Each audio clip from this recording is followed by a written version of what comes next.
अज आप next chapter start करांगे bio का चैप्टर 4 ट्रांसपीरेशन। ठीक है तरुण, ट्रांसपीरेशन की चीज़ है? ट्रांसपीरेशन का मतलब होंदा है loss of excess water from the plant. Plant दे विच जिन्ना भी एक्सैस वाटर है उन्होंने आपां लॉस करना है। समझ आ गया? देखो तो प्लांट तो वाटर लॉस करने लई आपां पिछले चैप्टर च भी पढ़िया सीगा स्टोमैटा हुंदा है। स्टोमैटा जदों गैसिस एक्सचेंज कर रहा हुंदा है, गैसिस एक्सचेंज करन वाले टाइम ते वाटर भी लॉस हो जाता है। समझ आ गया? उस चैप्टर के अंदर हाले सिर्फ असी गैसिस एक्सचेंज ही समझिया सीगा। इस चैप्टर के अंदर आपां ट्रांसपीरेशन नूं डिटेल च समझांगे। ठीक है, ये चैप्टर स्टार्ट हुंदा है एसेंट ऑफ सैप दे नाल। Ascent of SAP, ascent of SAP की चीज़ होंदी है जरा ध्यान नाल समझना। है एक्सपैरीमेंट ड्रॉ किया होया है, इनू ना देखो हाले, पहला एसेंट ऑफ सैप नू समझो। एसेंट ऑफ सैप की है? देखो जदों की करते हैं जाइलम वैसल तो पानी ऊपर जाता रहता है। चलो छोड़ो, मैं तुहानूं होर ईजी लैंगुएज च समझांदा। राहुल क्लास इधर चल रही है, अपने आप ही पढ़ना सी, घर बैठ के पढ़ लैंदा। वो देख रहा नहीं, पहले इधर देख जो चल रहा है क्लास के अंदर, और फोन पॉकेट च रख अपनी। मैं कुछ और करा रहा, तू अपना ही मगन होया पिया करन च। देखो जिवें एक गिलास है, गिलास के अंदर ये वाटर पे है, इत्थे तुसी स्ट्रॉ लगा के इनू सक्शन क्रिएट करते हो, तो किवें जिवें तुसी सक्शन क्रिएट करते हो इत्थे वाटर ऊपर जाना शुरू हो जाएगा। तो तुसी की कीता, वाटर नू मतलब माउथ दे विच एंटर करवाया, इधर वाटर पाइप दे विच ऊपर जाना शुरू हो गया। लीफ दे अंदर भी कुछ ऐसा ही हो रहा है। स्ट्रॉ नू समझ लो जाइलम वैसल। जाइलम वैसल जो कि जमीन के अंदरों दी पानी कलैक्ट करके आ रही है रूट्स तो। एब्सॉर्प्शन एंड रूट्स समझिया सीगा ना। रूट दे हेयर्स की करते हैं, वाटर एब्जॉर्ब करके जाइलम वैसल नू दे देंदे ने। जाइलम वैसल लीफ नू दे देंदी है। लीफ की करती है, वाटर नू ट्रांसपीरेट कर देंदी है। जिवें ही लीफ वाटर नू ट्रांसपीरेट करती है, जाइलम वैसल दे अंदर की हो जाता है, सक्शन क्रिएट हो जाता है, तो जाइलम वैसल होर पानी चक लेंदी है। इस चीज़ नू असीं बोलते हैं ascent of SAP. Ascent of SAP सिर्फ उदों ही क्रिएट होएगा जदों लीफ ट्रांसपीरेशन करेगा। जे लीफ ट्रांसपीरेशन नहीं कर रहा तो पाइप दे विच सक्शन कदी क्रिएट हो ही नहीं सकता। आ गया तुहानूं? पर ठीक है, हुण देखो एक्सपैरीमेंट नंबर 1 जिन्हों मैं बोर्ड ते ड्रॉ किया। हुण की होया देखो जरा ध्यान नाल समझना। एक पॉटेड प्लांट लिता है जिन्हों बैल जार दे अंदर रखा होया है। एक दूसरा पॉटेड प्लांट है, ठीक है, मान लो भी सेम ही प्लांट ने, बस दो अलग अलग पोट हैगे ने अपने कोल। इहदे उपर एवें पूरा पॉलीथीन बैग लगाता होया है, और इनू इत्थों दी एक ऑयल क्लोथ दे नाल कवर करता। तुसी वधिया कलरफुल डायग्राम दे लई बुक नू फॉलो कर सकते हो। देखो उहदे उपर क्लोथ लगाता और एक बैल जार दे अंदर इनक्लोज करता। ठीक है, हुण आपां ने ऑयल क्लोथ क्यों लगाया, इसदा की कारण हो सकता है? ऑयल क्लोथ असी इसलिए लगाया, ऑयल क्लोथ असी इसलिए लगाया ताकि ये जिहड़ा वाटर इवैपोरेट हो रहा वो इत्थों सोइल तो इवैपोरेट होए ना। जिन्नी भी वैपोरेशन असी इस जार दे अंदर देखांगे, थोड़ी देर बाद तुसी की देखोगे, ये जार दी वॉल दे उपर ना छोटे छोटे वाटर ड्रॉपलेट्स दिखणगे। उरे उरे छोटे छोटे वाटर ड्रॉपलेट्स दिख रहे हैं। ये वाटर ड्रॉपलेट कित्थों आए? वाटर ड्रॉपलेट आए ने लीफ ने जिहड़ी ट्रांसपीरेशन की है, वो सारे वाटर ड्रॉपलेट उस जगह तो आए ने। कोई भी वाटर ड्रॉपलेट जिहड़ा हैगा सॉइल तो नहीं आया। ये श्योरिटी प्रोवाइड करने लई असी की लगाया होया, और एक ऑयल क्लोथ लगाया होया भी कोई भी वाटर वेपर मिट्टी तो उठ के ऊपर नहीं आया। जिन्ने भी वाटर वेपर ने सारे किधरों आए ने? लीव्स तो आए ने। लीव्स करदियां ने एक्सैस वाटर नू ट्रांसपीरेट। मन्नत समझ आ गया? इहदे अंदर भी तुसी की देखोगे, पॉलीथीन बैग दे अंदर छोटे छोटे वाटर ड्रॉपलेट्स ने, और भी लीफ ने एक्सैस वाटर नू ट्रांसपीरेट कीता, उसी नू तुसी देख पा रहे हो। हिमांश थोड़ा जा हुण इनफ्रेंस मेरे नाल रीडिंग कर लै जरा, फिर आपां नैक्सट एक्सपैरीमेंट ते चलते हैं। Water drop on interior side of a bell jar neither come from outside nor from the water present in the soil. Bell jar दे अंदर जिहड़ा तुसी पानी देख पा रहे हो, ना तो बाहरों दी आया और ना ही वो सॉइल तो आया है। ये सारा च्युइंगम खानी बंद कर। ये सारा का सारा पानी कित्थों आया? लीव्स तो आया है। Water vapour can come only from the exposed aerial shoot part. Such loss of water, ऐसा वाटर लॉस नूं असीं की बोलते हैं आपां? ट्रांसपीरेशन। समझ आ गया तुहानूं? चलते हैं एक्सपैरीमेंट 2 दे उपर। चलो आपां नैक्सट एक्सपैरीमेंट करते हैं। जे एक्सपैरीमेंट का एम है टू डैमोस्ट्रेट ट्रांसपीरेशन, मतलब च्युइंगम खानी बंद कर, इरीटेट होंदा मैं उहदे नाल। देख अगर खानी है ना तो मैनू ना पता लगे भी तेरे कोल है, एवें खाई। देख जरा इधर ध्यान नाल देखना।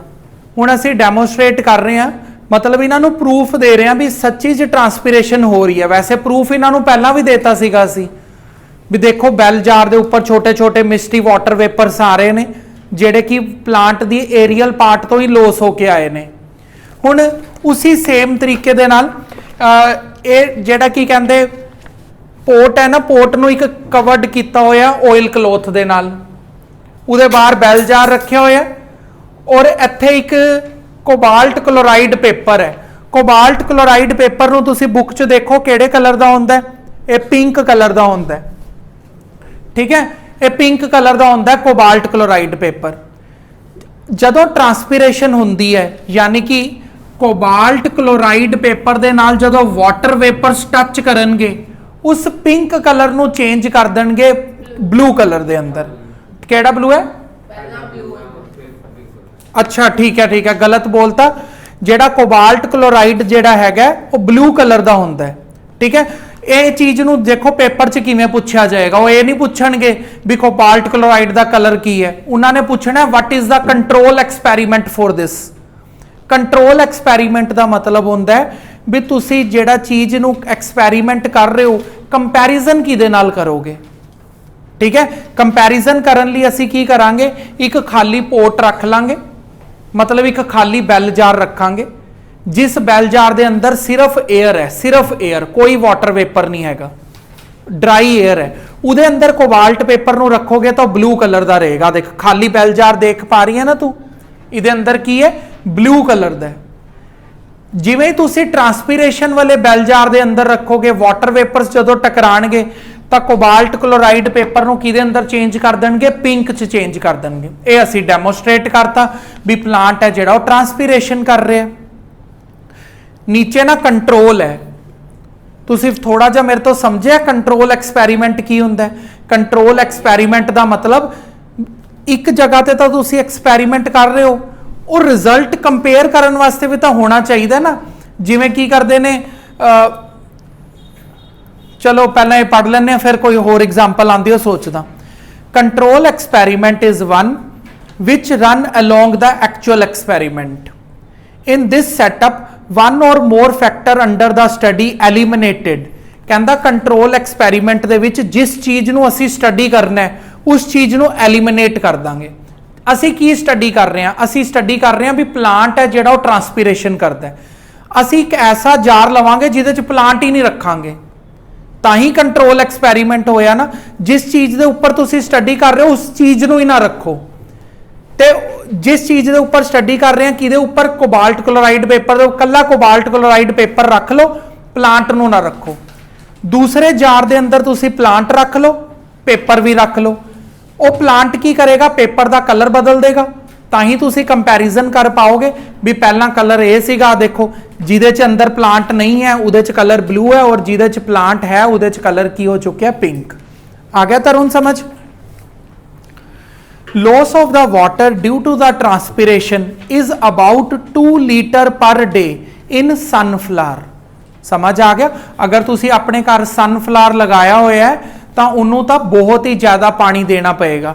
तुसीं छुट्टियां मनाने लिए बाहर चले गए अपने सनफ्लावर नूं छोड़ के, ठीक है, अगले दिन तक तो सड़ गया होएगा बेचारा अगर तुसीं उन्होंने पानी ना दिता, क्योंकि वो 1 तो 2 लीटर तो ट्रांसपीरेट ही कर दिंदा है।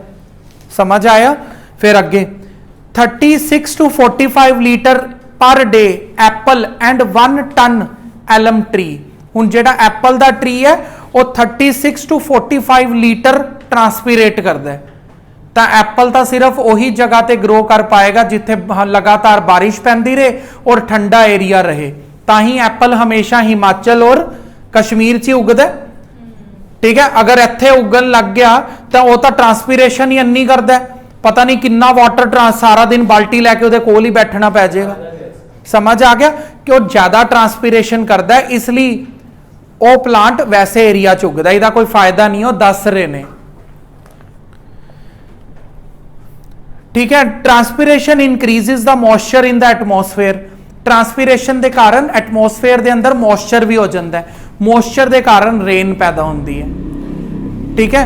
हुण तुसी जिन्हें मैं इन्हां दोनों एक क्वेश्चन करवा रहा, तुसी अपनी बुक चो ट्रांसपीरेशन और इवैपोरेशन करो, फिर आप एक नवा एक्सपैरीमेंट डिस्कस करांगे। देखो हुण अपने कोल मेजरमेंट ऑफ ट्रांसपीरेशन है, इहदी मैं डायग्राम नहीं बना रहा, इनू तुसी बुक चो देखो, इहदी डायग्राम नू देखो। उन्होंने एक वेइंग मशीन रखी हुई है, वेइंग मशीन के उपर प्लांट है, जदों प्लांट ट्रांसपीरेशन करेगा वेइंग मशीन के उपर वेट घट हो जाएगा, कि ये तो कोई भी दस सकता है ना, तो ये नहीं जेड़ा पेपर च एक्सपैरीमेंट आना है ना, मैं तुहानूं दस रहा, हाले आप पहुंचांगे उहदे ते हौली हौली।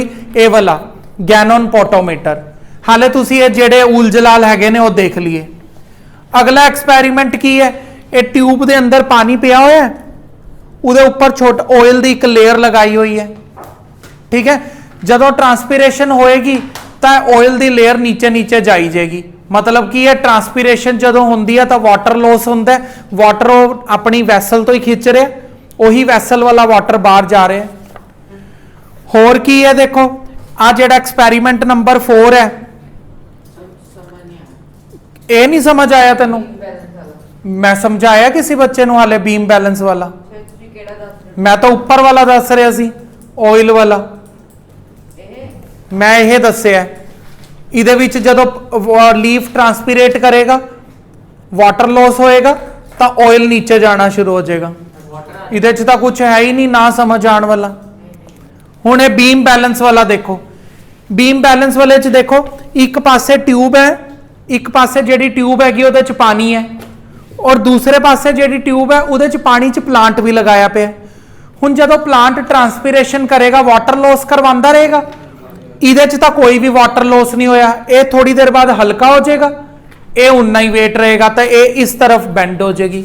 हुण दिव्यम पूछेगा ना जी उहदे च तां प्लांट का भी वेट सीगा, चलो मान लो भी प्लांट का वेट सीगा, पर पानी तो सारा उड़ा देगा ना, वो थोड़ी देर बाद की होएगा, वेट किहदा घट होने वाला है, समझ आ गया तुहानूं?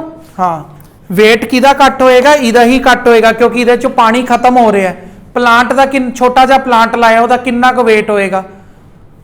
पानी का ज्यादा वेट होंदा कि प्लांट का ज्यादा वेट होंदा, ठीक है ना। हुण जिहड़ा असली एक्सपैरीमेंट है वो करांगे आपां, 100% पेपर च आना है। देखो हुण जिहड़ा आपां एक्सपैरीमेंट डिस्कस कर रहे हैं एग्जाम के अंदर, ये पूरे एक्सपैरीमेंट चो यही एक्सपैरीमेंट आने वाला है।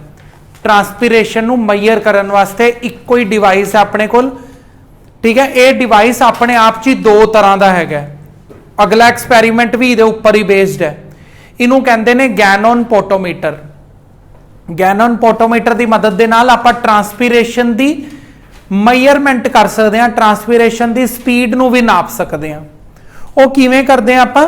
देखो इहदे एक साइड ते आपां प्लांट रखा होया है, इत्थे वाटर रिजर्वायर है, ते एक ट्यूब अटैच है, इहदे नीचे इत्थे कलर्ड वाटर है। तुसीं अपनी बुक च देखो उरे रेड कलर का वाटर बनया होया है।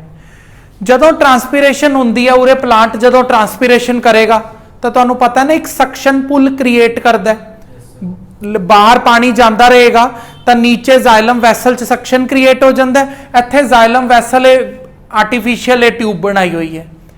जदों प्लांट ट्रांसपीरेट करेगा तो इत्थे ना एक एयर बबल इंसर्ट किया हुआ है, जिमें जिमें वो खिंचेगा एवें एवें एयर बबल अगे आएगा, कलर्ड वाटर भी अगे जाता रहेगा। समझ आ गया? कलर्ड वाटर जिस जगह तक पहुंच जाएगा उस जगह तक रीडिंग करके असी पता लगा सकते हैं भी कितना वाटर ट्रांसपीरेट हो चुके हैं, ठीक है। हुण इहदे विच रीडिंग करके तुसी मैनू ये दसना है, सारा रीडिंग करके, जिहड़ा इहदे ते हर बार क्वेश्चन पूछा जाता है, इस बार भी पूछा जाएगा। Why it is difficult to insert a air bubble inside a Ganong potometer. ये मैं नहीं दसांगा, ये तुसी रीड करना है, जेड़े ध्यान नाल रीड करनगे उन्हां नूं पता लग जाएगा। हाले रुक जाओ, हाले होर आपां चीज कर लीए, फिर तुसी मैनूं रीड करके दसना है। पहला ऑब्जरवेशन और इनफरेंस पढ़ लीए और लिमिटेशंस पढ़ लिए, फिर तुसी मैनूं दसोगे पढ़ के। ऑब्जरवेशन देखो, air bubble introduced at the lower end of the horizontal tube of the apparatus keep on moving toward the end contain leafy shoot. देखो जेड़ा तुसी एयर बबल इंसर्ट किया होया है, क्वेश्चन याद रखना मेरा की है, एयर बबल नूं इंसर्ट करना डिफिकल्ट क्यों है। ठीक है, कहंदा जेड़ा तुसी एयर बबल इंसर्ट किया होया है, जदों लीफ ट्रांसपीरेशन करेगा ये एयर बबल अगे अगे अगे अगे मूव करेगा, जिवें जिवें अगे अगे मूव करेगा उहदे नाल तुसी रीडिंग कर सकते हो। इत्थों रीडिंग कर सकते हो भी कितना वाटर ट्रांसपीरेट कर रहे। कलर्ड वाटर भी सच अगे अगे मूव करेगा, खिंच रहा है ना, खिंचाव सक्शन क्रिएट कर रहा है, कलर्ड वाटर अगे जाएगा, रीडिंग होर आसान हो जाएगी। हार्दिक अगला कर सम इनफ्रेंस रीड करो। Water is being lost from, inference का मतलब रिजल्ट की पता लग गया तुहानू। Water is being lost from the exposed part of the leaf shoot because transpiration and transpiration pull is created. जेड़ा वाटर है वो लीफ दे पार्ट तो लॉस हो रहा है, उसके कारण एक पुल क्रिएट हो गया। उस पुल का नाम की रखा इन्होंने, transpiration pull. Due to the transpiration pull water uptake place in the horizontal tube of the apparatus। Transpiration pull के कारण इत्थे पिया होया वाटर इस्तेमाल च आ गया, जिसके कारण कलर्ड वाटर अगे अगे जाना शुरू हो गया। Movement of the air bubble असी देख पाए हैं ट्रांसपीरेशन पुल के कारण। Rate of water Uptake can be calculated by the timing of the air bubble movement from a fix distance on the scale. तुसी ट्रांसपीरेशन की स्पीड नूं भी पता कर सकते हो भी पहला तो उरे सीगा, इन्ने टाइम पीरियड के अंदर उरों दी उरे आ गया, किन्ना उरों दी उरे तक आया और इसका डिस्टेंस हो गया, किन्ने टाइम च आया, उतों स्पीड पता लग जाएगी ट्रांसपीरेशन की। रेट ऑफ ट्रांसपीरेशन मतलब प्लांट की ट्रांसपीरेशन करन दी स्पीड पता लग सकती है गैनन पोटोमीटर के नाल। आ गया समझ, अगे पढ़ते हैं। लिमिटेशंस की ने, introducing the air bubble at the lower end of the capillary tube of the potometer is quite difficult. मेरा क्वेश्चन इन्होंने पूछ लिया, गैनन पोटोमीटर के अंदर एयर बबल नूं इंट्रोड्यूस करना बड़ा मुश्किल है।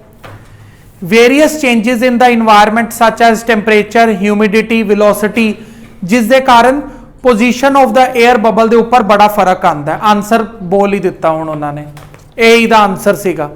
गैनन पोटोमीटर दे विच एयर बबल इंट्रोड्यूस करना मुश्किल इसलिए है क्योंकि बाहर इन्वायरमेंट के अंदर बदलाव आते रहते हैं, जिवें कि ह्यूमिडिटी बदल जाती है, टेंपरेचर बदल जाता है, एयर की वेलोसिटी बदल जाती है। इन्हां चीज़ों के कारण एयर बबल नूं इंट्रोड्यूस करना मुश्किल है। कई बार 3-3 4-4 बबल अंदर चले जाएंगे, हुण किहदे नाल रीडिंग करांगे? श्योरिटी देनी है ना भी एक ही बबल अंदर जाए, बाकी बबल्स ना जान, क्योंकि एक केड़ा वो है भी की कहते एयर बबल पैकेट च पिया, एक पैकेट चो कड्डिया पाता। ठीक है, इस कारण मुश्किल है ये चीज़ों के कारण। Leafy shoot may not remain alive for the sufficient time to make the candid observation. हुण देखो ये बड़ी खास क्वेश्चन है, जेड़ा उरे तुसी प्लांट लेता है, एक ऐसा प्लांट लेना है ताकि वो थोड़ी देर बाद मर जाए, नहीं, remain may not remain alive for the sufficient time to make the candid observation. मतलब की है, लीफी शूट ऐसी लेनी है ताकि वो हमेशा लिए जिंदा ना रहे, थोड़ी देर बाद वो खत्म हो जाए।